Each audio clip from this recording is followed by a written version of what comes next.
Hi everybody, Dan Illman, Matt Bernier, the DRF.com Formulator Race of the Day for Thursday, May the 4th is race number 5 at Santa Anita. We're going down the hill at about 6.5 furlongs.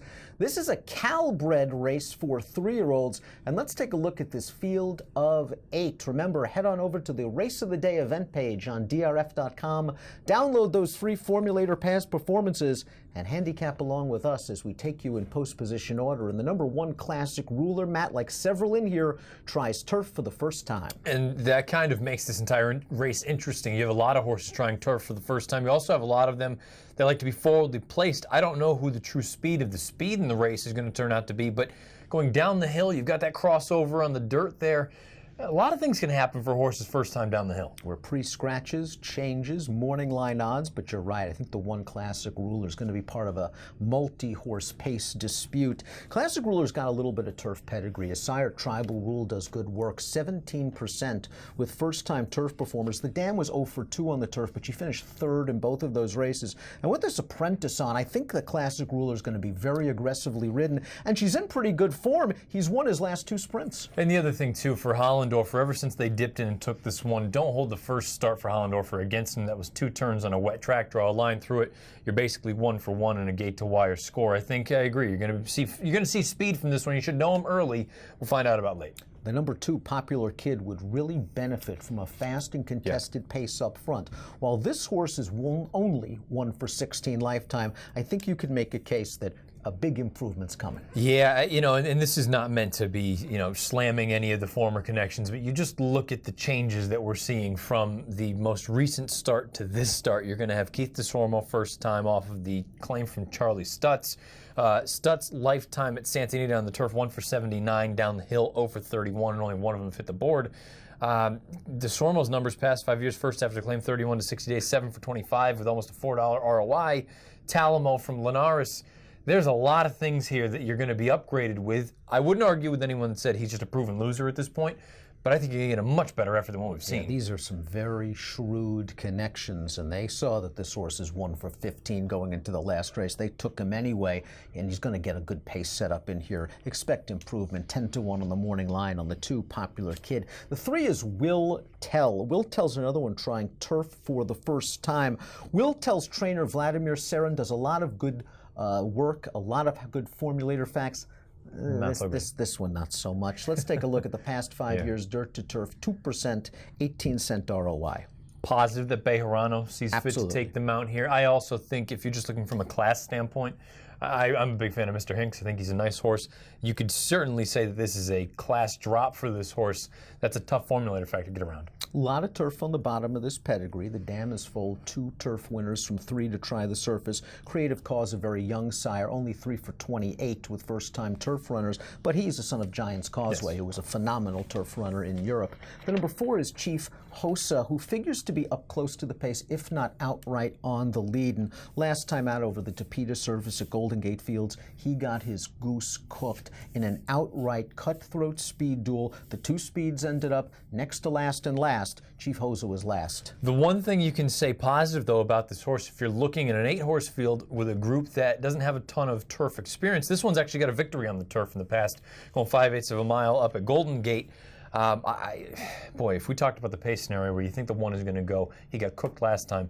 Could be a very similar scenario here. I like this angle for the number 5, Who Cares? Claimed and moved immediately to the turf, almost as if Doug O'Neill saw something maybe in the morning training or in the afternoon when Who Cares compiled a pretty good record of 2 wins, 1 second from 5 lifetime starts, and thought this horse might fit well on the grass. He's by Papa Clem, 10% first-time turf runners. The dam's a full sister to a stakes-winning synthetic runner. Not a ton of turf pedigree, but I do like that this horse has a lot of tactical speed. A lot of tactical speed. Doesn't have to have the lead. Broke the maiden from 2 or 3 lengths out of it. The other thing that's important to sort of recognize, 2 for 3 sprinting. The only loss came in the career debut. The 2 losses after that came going 2 turns. There's a lot to like here. The key to this race, in my opinion, is whether the number 6 Eichel can successfully transfer his good synthetic form to turf. his most recent race, I know it was only a $40,000 starter up at Golden Gate Fields, but it was 5.5 furlongs, and he got shuffled a bit down towards the inside entering the turn. The even money favorite, the eventual runner-up, opened up a big lead in the stretch, and this horse came and got him. He's in good form. He's won his last 2 races. Can he turf? Because he's going to get pace. Yeah, we'll find out if he can turf and also if he can go down the hill, because it is a little bit of a different ball game. But like you say, this is a horse that he really hasn't done a heck of a lot wrong. He's hit the board 8 from 11 lifetime. And you just look at the way that they wagered on him all throughout his career. I mean, people clearly think that there's something here. If he's capable of going on the turf and going down the hill, he's a major player. The number 7 is Exotic Ghost. And if you're going to back Exotic Ghost at a short price, you're basically saying that 82 Beyer speed figure, which is head and shoulders above the rest of the field, this is now what Exotic Ghost is going to be from now on. Yeah. Because the 5 previous starts from Exotic Ghost didn't come close to that fig. Is he a new horse? Because I thought all in all, he ran pretty well in that race. Yeah, you wonder if maybe the stretch out is what he wanted all along, because the only other time he went 2 turns was in a race where he was just way over his head. His downhill race 2 starts back wasn't terrible, I didn't think. And again, I made mention about Mr. Hinks. I think he's a nice horse, nice Calbred. I always like the turn backs, and I know you're a fan of those as well, particularly when they show speed going 2 turns. You turn him back, maybe he's not up on the engine, but maybe he's pressing it throughout. He's going to have the bottom. Question is, do you believe the 82? If you do, he's a standout in the field. The horse that finished 5th in that race came back to win with an 82. So there you go. Maybe that figure seems legitimate for Exotic Ghost. I agree with you. Everything you said about the cutback, I think he's going to sit off the 1 and the 4. Now, his lone win came in gate-to-wire fashion in his career debut. He'll have to pass maybe 1 or 2 in here, but he's the horse to beat off that last race. The 8 is Closing Time, another one trying turf for the first time, and it's possible that this horse has the best turf pedigree of everyone in here, or at least the first-time turf runners. Sluice Tis now very early, 1 for 9 with first turf runners, but the Dam won on turf, and she's full 2 turf runners.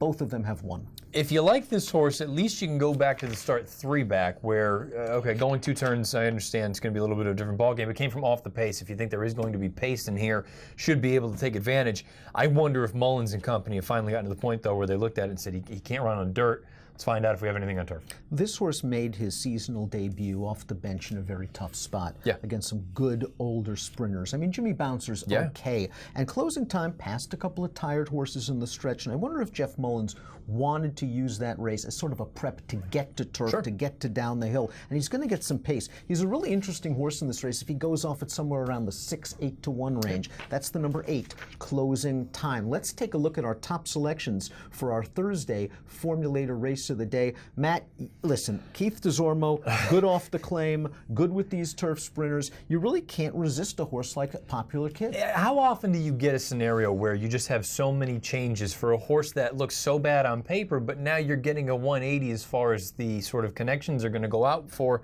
The other thing to keep in mind, too, that I'm always interested in when you can go into Formulator and look how certain trainers do off the claim for certain connections, for certain ownership. And this one, Big Chief, past 3 years, first after the claim at Santa Anita, 3 for 8 with a 332 ROI. There's just too much here for me to not take a chance on a horse that I know is going to be a number. He may not be 10, but he's going to certainly be north of 8, I would imagine. He should be a really nice price in here. That's the 2 Popular Kid, and perhaps more importantly, he'll get the setup, a pace setup up front. I think that the 7 Exotic Ghost will be part of that pace. I don't think he'll be outright on the lead. I think he'll get the jump on a horse like Popular Kid coming into the stretch. If he runs back to that last Beyer, he's going to be tough to upend. 7, 4, 6, and 2 for me, 2 and 7 for Matt in our Formulator Race of the Day. And if you happen to be playing the Thursday Santa Anita card from home, DRF Bets invites new subscribers to be a VIP for a week. Head on over to drfbets.com/VIP. You start off with a $300 bonus, and you get lots of other goodies as well. Approximate post time for race number 5 at the Great Race Place on Thursday, 3 o'clock Pacific. Good luck.